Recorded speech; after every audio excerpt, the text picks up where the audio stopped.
Imagine a company, right? Operating in one of those really foundational industries, maybe one you don't think about every day, steel.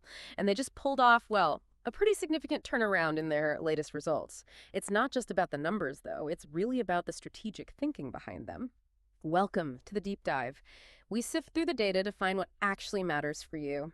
Today, we're diving into the second quarter 2025 financial results from Alpha Metallurgical Resources, Inc. They're a key U.S. supplier of met coal for steelmaking, our source. It's the company's own official press release. And our mission for you today, simple. We want to unpack these results, really understand the big financial shifts, pinpoint how they got more efficient, look at their money decisions, and see what their future outlook tells us. Basically, how are they navigating this, traditional industry in today's economy? We want you to walk away with the key nuggets. So whether you're prepping for a meeting, just curious about company finances, or you just enjoy those aha moments, this deep dive should give you a really clear picture of how this company is doing. Okay, let's get right into it. Let's unpack this press release. Looking at Q2, ending June 30th, 2025, what are the standout numbers, especially compared to Q1 or even this time last year? Well, okay, the number that jumps out first is probably the net loss. It was $5.0 million for the quarter. A loss, right? Yeah, but hold on, because in Q1, the net loss was $33.9 million.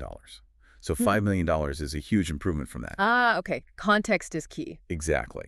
Now, compared to Q2 last year, 2024, they actually had net income of almost $59 million. So year over year, it's down, but quarter over quarter, it's a significant step up. And what about other measures? I saw adjusted EBITDA mentioned. Right, and that's where the story gets more interesting. Adjusted EBITDA was $46.1 million in Q2. Now compare that to Q1, it was only $5.7 million. Oh, wow. Okay. That's a big jump. Huge jump. Even though it's lower than the $116 million from Q2 2024, that quarter-over-quarter improvement in adjusted EBITDA, it really tells a story about their core operations performing much better. So adjusted EBITDA, that's one of those non-GAAP things, right? What does it really show us here? Non-GAAP. Basically, companies use it to show operational profitability, stripping out things like depreciation, interest, taxes, sometimes other unusual items. It gives you a clearer view of the underlying business health. Gotcha. So despite the net loss on paper, the operations were actually much healthier in Q2 than Q1. Precisely.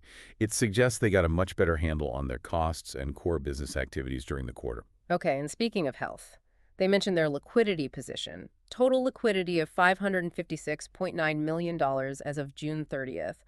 What does that kind of number mean for a company like Alpha? Oh, that's huge, especially in a capital-intensive, often cyclical business like met coal. Over $500 million in liquidity isn't just a safety cushion. It's strategic flexibility. Like their CEO, Andy Eidson, pointed out, it positions them to capitalize on opportunities. That cash and credit mean they can invest, react to market changes, maybe make strategic moves when others can't.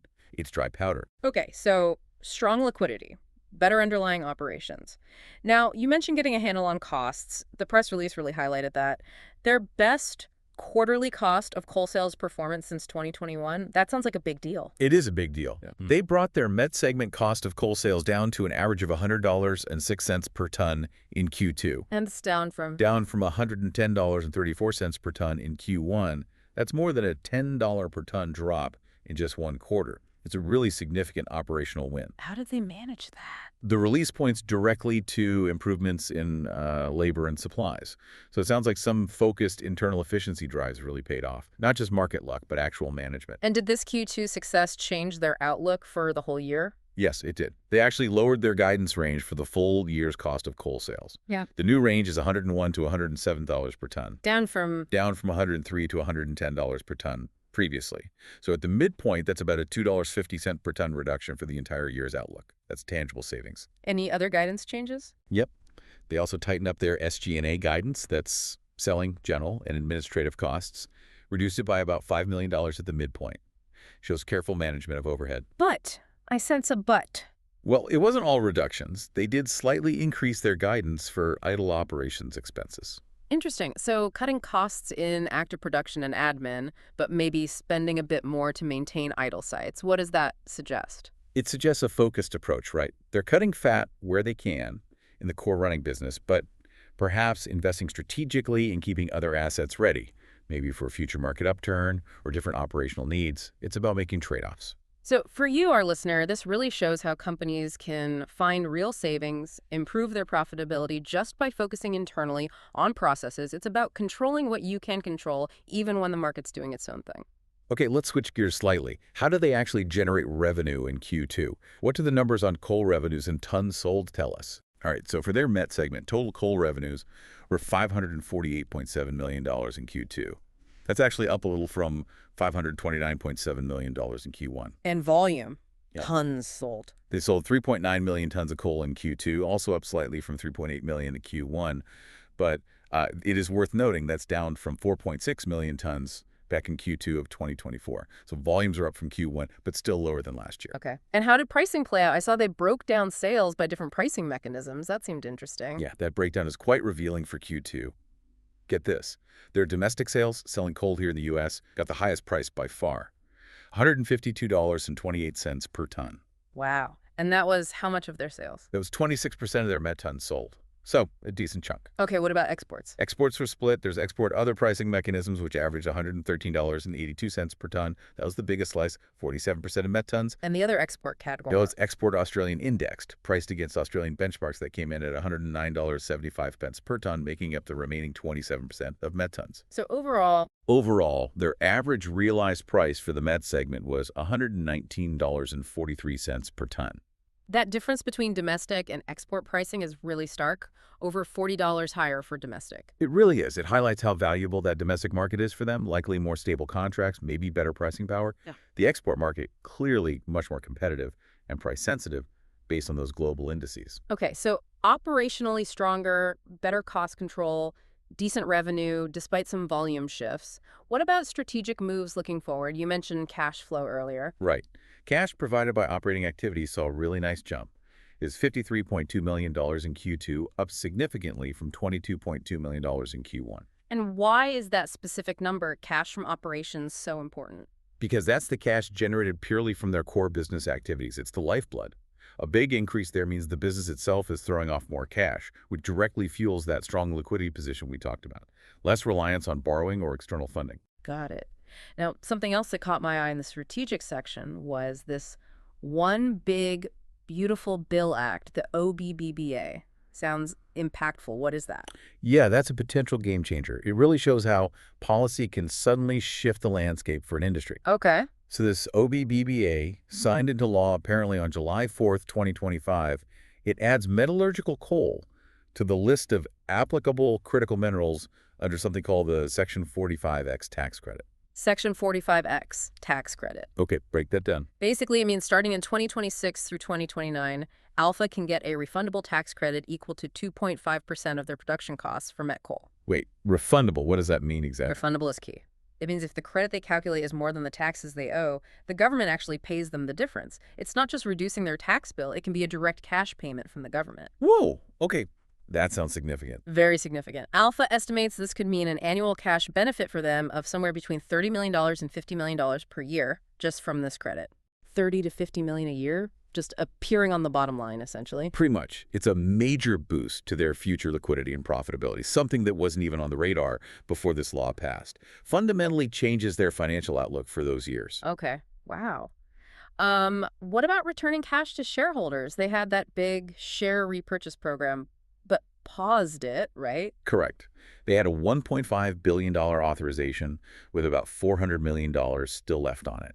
They held off over the last 5 quarters or so because the met coal market was softer and they wanted to build up that liquidity cushion first. Which they've now done. Exactly. So now the press release says, having achieved a meaningful increase in liquidity, they plan to restart the share repurchase program. What does opportunistic basis mean there? It means they won't just buy shares back automatically. They'll buy when they think the price is attractive, when it makes sense. It signals confidence, though. Confidence in their financial strength and likely a belief from management that their stock price is a good value right now. So, improved operations, strong cash, a future boost from OBBBA, and now restarting share buybacks. Seems like they're feeling pretty confident.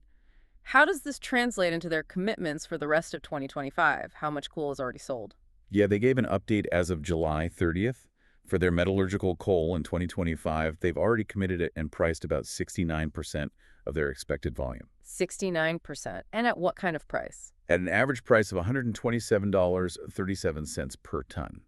That gives them pretty good visibility on a large chunk of their revenue for the year. What about thermal coal? Thermal coal, they're actually 100% committed and priced for 2025 at an average of $80.52 per ton. So that side is fully locked in. Okay, so back to the met coal. 69% price leaves, what, 31% unpriced for the rest of 2025? What's the significance of that remaining volume? That's the interesting part, right? That unpriced 31%, it's both an opportunity and a risk. How so? Well, if met coal prices strengthen in the back half of the year, say Q3 or Q4, they get to sell that remaining tonnage at those potentially higher prices, boosting their overall average realization. But the flip side. The flip side is, if prices weaken further, that unpriced volume gets sold at lower prices, which could drag down their overall average. So it's a balance. They've locked in a solid base with the 69% providing certainty, but they've kept some exposure to capture potential upside in the market. So it gives you, the listener, a clear sense of how much revenue they can count on versus how much is still riding on market movements. It's that classic balance between hedging and maintaining market flexibility. Okay, so we've really journeyed through Alpha's Q2 results. We started with that headline net loss, but then uncovered much stronger operational performance, significant cost improvements. Yeah, and that robust liquidity position, the strategic financial moves like preparing to restart buybacks, and of course, that potentially massive future benefit from the OBBBA legislation. It really highlights how a company, even in a pretty traditional industry, can actively manage its costs, use its financial strength strategically, and even catch a favorable win from policy changes. Absolutely. It shows how they're navigating those market ups and downs and really positioning themselves for what comes next. It's about controlling the controllables, like you said, while staying ready for opportunities. So let's leave you with a final thought to chew on. Given Alpha's move to restart share buybacks, fueled by their stronger finances, and this huge potential windfall from the One Big Beautiful Bill Act, Right. what might be the next unexpected policy shift or maybe a technological breakthrough that could reshape a traditional industry like mining? And maybe more importantly, how do companies like Alpha, who've shown this ability to adapt and manage their finances carefully, position themselves to either capitalize on that next wave or defend against it? Yeah, what stands out to you about how they're tackling the future, given everything we've just discussed? Something to think about.